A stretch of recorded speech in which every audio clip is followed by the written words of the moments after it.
जब सती के आत्मदाह करने के बाद शिव ने उसका निर्जीव शरीर अपने दोनों हाथों से उठाकर सारे ब्रह्मांड में उसको जीवित करने का गुहार लगाया। सती को दोबारा जीवित करने का कोशिश किया जा रहा था। तभी भगवान विष्णु ने स्थिति को संभालने के लिए अपने सुदर्शन चक्र से सती के शरीर को खंडित कर दिया। जहां जहां सती के अंग गिरे वहां वहां शक्तिपीठ बने। ये स्थान आज भी देवी की पूजा के पवित्र स्थल माने जाते हैं। समय बीतने लगा और एक दिन स्वयं सती ने हिमालय राज के घर जन्म लिया।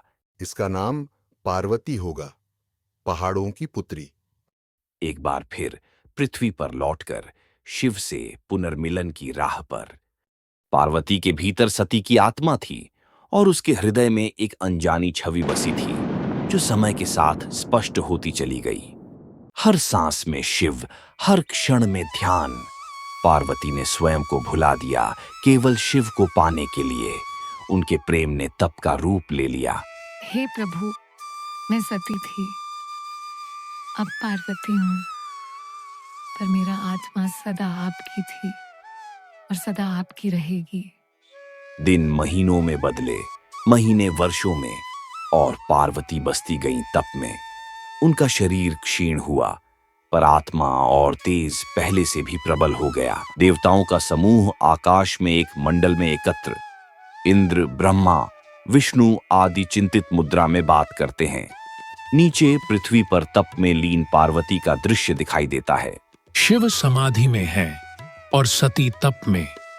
यदि इनका मिलन न हुआ, सृष्टि असंतुलित हो जाएगी। शिव गहन समाधि में लीन थे। उनके ध्यान की शक्ति से ब्रह्मांड स्थिर था, पर पार्वती की तपस्या और प्रेम अब सृष्टि की पुकार बन चुकी थी। कैलाश पर्वत पर शिव की गुफा, गहराई में ध्यानस्थ भगवान शिव, आकाश में देवताओं की सभा, नीचे पार्वती तप में लीन। अब देवता शिव का ध्यान भंग करने के लिए कामदेव को भेजते हैं। कामदेव, केवल तुम ही शिव का ध्यान भंग कर सकते हो। यदि वे जागे नहीं तो पार्वती का तप व्यर्थ हो जाएगा। कामदेव वृक्षों के पीछे छिपकर बाण चलाया, प्रेम का बाण जो स्वयं महादेव के ध्यान तक पहुंच गया। परंतु शिव कोई साधारण योगी नहीं थे। प्रेम का बाण उनका ध्यान भंग नहीं कर सका। क्रोध में उन्होंने नेत्र खोले और आग बन गए। शिव गुस्से में अपना तीसरा नेत्र खोल देते हैं और कामदेव वहीं भस्म हो गए। केवल प्रेम की आत्मा शेष रह गई। एक क्षण में कामदेव का शरीर राख बन गया। अब कथा मोड़ लेती है। शिव को धीरे धीरे पार्वती की भक्ति का अनुभव होता है और वह जान जाते हैं कि वही सती अब पार्वती के रूप में उनके समक्ष हैं। सारी सृष्टि ने देखा, भक्ति ने ब्रह्म को झुका दिया था।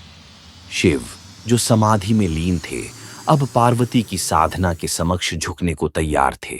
जब पार्वती ने आंखें खोलीं, सामने वही थे जिनकी आत्मा से वह जुड़ी थीं, जन्मों से। शिव, आप लौट आए प्रभु। मैं तुम्हें पहचान गया हूं सती। तुम ही मेरी सती थी और अब पार्वती हो, मेरी आत्मा हो। सावन की बूंदों के संग शिव और पार्वती का मिलन अब विवाह के पवित्र बंधन में बदलने वाला था और समस्त देवता, आर्षि, सृष्टि इस क्षण के साक्षी बनने को एकत्र हो चुके थे। पार्वती मुस्कुराते हुए, मैं आपकी अर्धांगिनी बनकर हर जीवन में आपका साथ निभाऊंगी प्रभु। मैं भी एक वचन देता हूं पार्वती, जीवन भर तुम्हारा साथ निभाऊंगा, हर जन्म, हर युग में। और मैं एक वरदान भी देता हूं, जो भी अविवाहित स्त्री श्रावण मास में श्रद्धा से मेरी पूजा करेगी, मेरी तपस्या का स्मरण करेगी, मैं उसे मनचाहा वर प्रदान करूंगा। तुम्हारे प्रेम और समर्पण की यह कथा युगों तक प्रेरणा बनी रहेगी। तभी से अविवाहित युवतियां सावन के महीने में उपवास रखकर, शिवलिंग पर दूध और जल चढ़ाकर, चंदन और कुमकुम का लेप लगाकर भगवान शिव की पूजा करती हैं, जिससे भगवान शिव अति प्रसन्न होते हैं और उन्हें मनचाहा वर देकर उनकी मनोकामना पूरी करते हैं।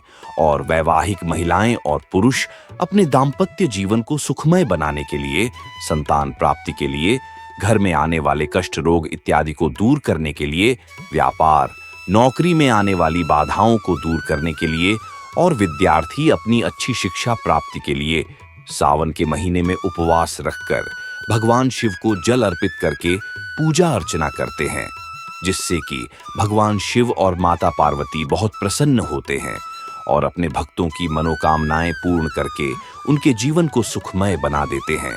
तो यह थी सावन के पावन महीने में भगवान शिव और माता पार्वती की विशेष पूजा के संबंध में एक छोटी सी जानकारी। हम आशा करते हैं कि आपको यह जानकारी अच्छी लगी होगी।